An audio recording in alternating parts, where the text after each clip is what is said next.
Hello and welcome back to Shelf Center. This is Bryce. Thanks so much for stopping by. Thanks for liking and subscribing if this is something you've been enjoying. You never know, it could happen. I don't even know if I'm pronouncing all the words when I say that anymore.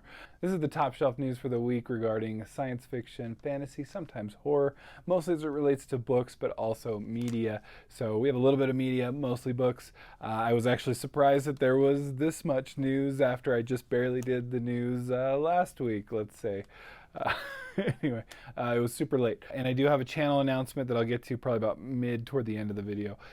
So anyway, stick around for that. It's just about the next kind of video series that I'm doing here that I've kind of been hinting at for a while anyway, if you've been following the channel. So anyway, let's jump into it. The books. First things first has been making its way around the newses in fantasy booktube.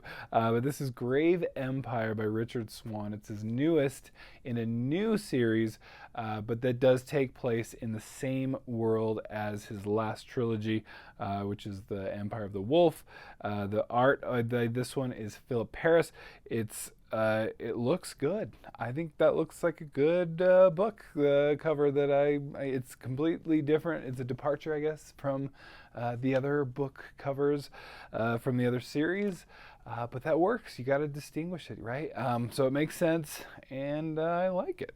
I don't really know much more to say. I do need to read some Richard Swan someday. Then in other cover news, we got a couple cover news and bits of cover news, and then also book release news. So they kind of sometimes go hand in hand. They'll get announced at the same time or in the same realm here, so I try to track them both down if I can. The next is The Radiant King by David Dalglish. This is the first in the Astral Kingdoms series. Dalglish has been pretty steadily publishing books lately. This one comes out March 4th, 2025. I like this cover art. It's by Magali Villeneuve. I'm sorry if I'm pronouncing that wrong, but it looks good. Nothing says anything other than, yeah, this looks like a fantasy book, but it's also not my favorite ever. It's just fine, and it works. I don't know. Like the ones for the Sapphire or something Empire or whatever, the last ones that Dalglish had were super cool. I really like those ones. So maybe that's what's gotten into me for this one, where I'm like, this is fine, but it's not my favorite. Like those ones were really cool looking. All right, those are the traditionally published covers and release dates, but next let's get into independently published. But as kind of our transition's really going to be a good one, because this is independently published for now, but then will eventually be traditionally published because it's Dungeon Crawler Carl. Anymore, I don't know how to not mention Dungeon Crawler Carl in my videos. I absolutely loved book 1 and 2 now, because we're going along. We're trucking along here with the series. But The Inevitable Ruin, book 7, is got itself not only a cover, which I like, but also a release date of November 11th here. We're talking less than a month away, November 11th. So that's pretty cool news for all those Dungeon Crawler Carl fans, which is me. Apparently the audiobook is not coming out until February of next year. So that's, Jeff Hayes, if you want him to read your book to you, you're going to have to wait a little bit. And he does an amazing job, so I highly recommend it, especially the whole production. It's amazing. It's just really well done. Cannot recommend that enough. I like Daniel Green in his video. I thought did a good job of. He had I was like, thank you. I feel so validated, because I first saw the Ace books, the Ace publication of Dungeon Crawler Carl, and went, what are you talking about? Those are so lame. And I really like the independently published covers. But then when you actually get them in person and you hold them, you're like, okay, I see what they're doing here. And I've actually liked them a lot more, just having them in person and seeing them in person. It's nice. But I like what Daniel Green said was, and he had the same opinion. I felt like, yeah, super validated. He this, like, you get it and you're just like, oh, I guess it's fine, you know, and it's much better in person than it is when you just see it at first. But then also just mainly, and he pointed out, and I think that's probably the reason that I'm liking it too, is, but not the whole reason, but the spines. The spines look really cool, and especially on a bookshelf, they're gonna really pop. I didn't realize how much the spine, what it did for me. Apparently, it works for me and can be enough, which again, I never knew. All right, next independently published book. This is not traditionally published, I think intentionally so, but this is Voyager, Darkblade Assassin, book number 9 by Andy Peliquin. This has got a release date for November 26th of this year. The art on this is by Luciano Fleitas, and I apologize for any mispronunciation there, but looks good, and if you look at the artist's Twitter page, it's got some cool art. I was like, ooh, that's awesome. But anyway, these look good. This has definitely been a series that's on my list. They were taken down. They had this original audiobook. I don't know, some contract or other, some deal that they were eventually taken down by Peliquin. I think it's because it was he had published the books, at least the first one or two, and then had like redone them and taken them back and revised and everything, and then republished. And so the audiobook that was on Audible was the old version, and so he pulled them all, and so I'm waiting, and I've understood that those are getting worked on, so I'm excited for those. That was a lot, my gosh, I'm sorry.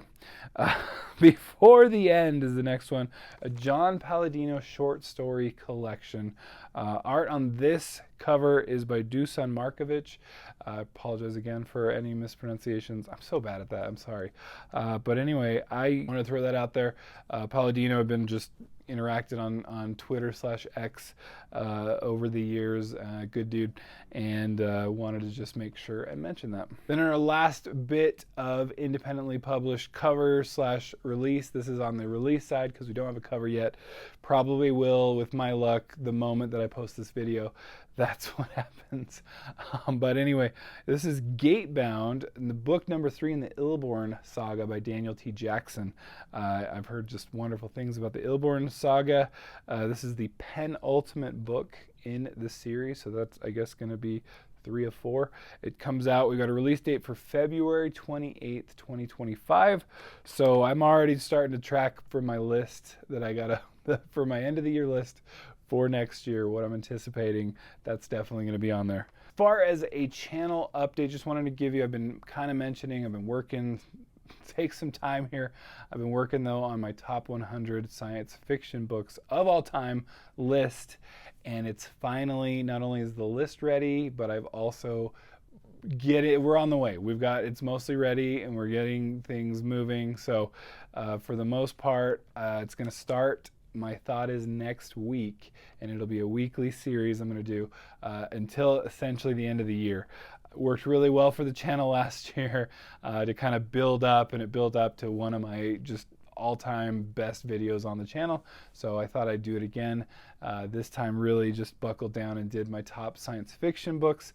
I was worried that I'd have to kind of split it up and literally make it my top 100 science fiction books, like as in splitting up series, and not just, because what I tried to do with the fantasy one was just group a whole series together, so it wasn't just, you know, and one day maybe that's what I need to do, is just my top books of all time and see what'll make it in there, and that's probably what a tier list is for, I'm assuming. It just makes more sense probably, which also I have working on one of those too coming up here. But anyway, these are fun videos for me, but man, do they take a lot of work. So I got it all. I buckled down. I had, kids were out of town for a little bit. The family was out of town for a weekend, and so I was able to get really good progress on it. So that'll be from not these bookshelves, but from my home bookshelves, which I love so much more than these. I really dislike these a lot. They're just not nice. They're kind of shabby looking. They're old is part of the reason. But anyway, so look out for on the channel next week. We should be starting top 100 sci-fi. That's my goal at least. And if not next week, then at least the week after. That'll be the latest, because just by the math, that's kind of how it works out till the end of the year. So if you're doing one a week, I find it fun to do. So hopefully you do too. Let's see. But I've read a lot of science fiction books apparently because I've spent some time with them now. All right, then in media news, I wanted to just remark on this, give some nods to this. I hadn't really heard about this until very recently, but apparently 100 Years of Solitude is getting its Netflix treatment. It technically counts for a fantasy channel because it's magical realism.